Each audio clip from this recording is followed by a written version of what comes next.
lines for some inside access. Doylestown's own, the pride of Temple University from WGBA in Green Bay, Wisconsin. There he is, Dan Koob. Dan, welcome home. Well, via the technology and everything. Good to see you. How you doing?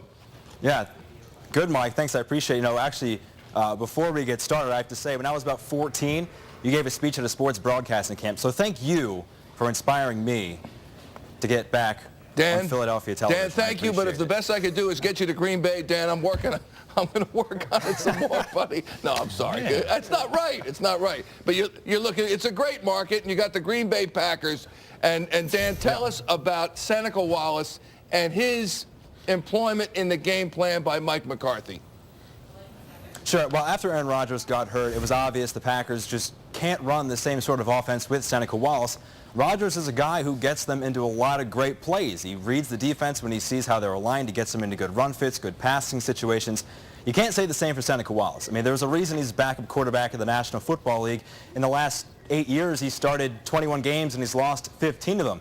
Really, his place in the locker room is because of his familiarity with Mike Holmgren's West Coast offense in Seattle, in Cleveland, and Mike McCarthy runs somewhat of a similar West Coast feel, so they need to get him up to speed. Wasn't even in training camp. So as far as his maturation in this offense, they really can't ask him to do what they would ask Aaron Rodgers to do. Even in practice with a week's worth of preparation, they're not going to open up the full playbook because they just can't. Yeah. And with the Packers, Aaron Rodgers at quarterback, what they really like to do is move up tempo, not as quick as a Chip Kelly offense.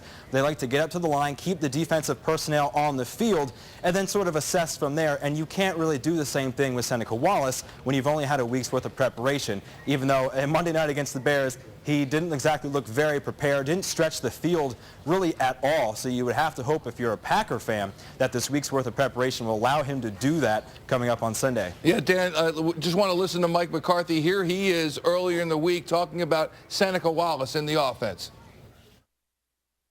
The challenge of changing quarterbacks, in my humble opinion, the most important position in a football game. It's important to, stay in tune with his skill set, but also utilize the other players. I mean, conceptually, we're not going to, reinvent the wheel here, but I'm fully confident in our time together, in Seneca's participation to this point, that we'll continue to run the majority of our offense. Mike McCarthy on Seneca Wallace. Spuds? Hey, Dan, I guess the expectation here is that the Eagles defense is preparing for a lot of run game, a lot of Eddie Lacy, a lot of James Starks. Is that what you expect too? Yeah, absolutely. I mean, Mike McCarthy said 2 weeks ago that they can't hang on Eddie Lacy. He had four straight games of over 22 carries. They're going to have to lean on Eddie Lacy if they want to win this football game against the Eagles on Sunday.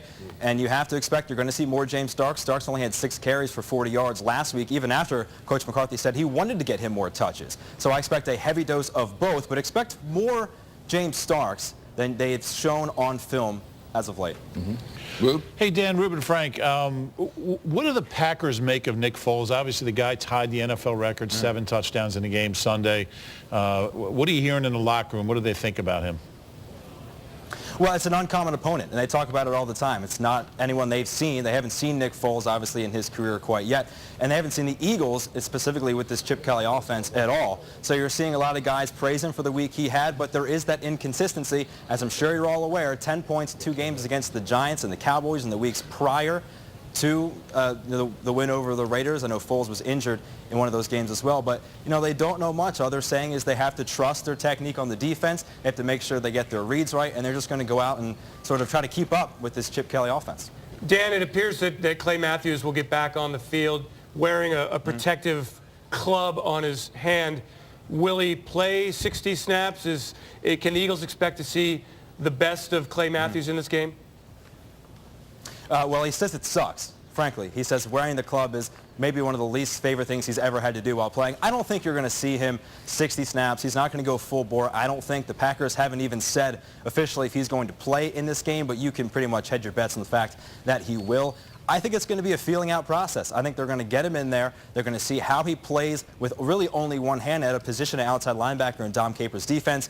When you need both hands to make great plays at outside linebacker, they'll see how he feels, and I think his play reps, his snap count, will be determined based on that. And Dan, finally, no Aaron Rodgers, no Jermichael Finley now. I don't know, with no Randall Cobb, when do they think Aaron Rodgers is coming back, and how big a hit will that be regarding their playoff aspirations, never mind their Super Bowl aspirations? Yeah, well, there's been so many injuries on this offense. James Jones has missed 2 games as well, and everybody around here just sort of says, you know, we can withstand these injuries, but the one they can't withstand is to Aaron Rodgers. If they can stay afloat, and he's expected to be out at least 3 weeks, it depends how that collarbone heals, the fracture within the bone, you'll have to see. I mean, quite frankly, the expectations have dampened quite a bit. After Rodgers was hurt, it rained here for 3 days.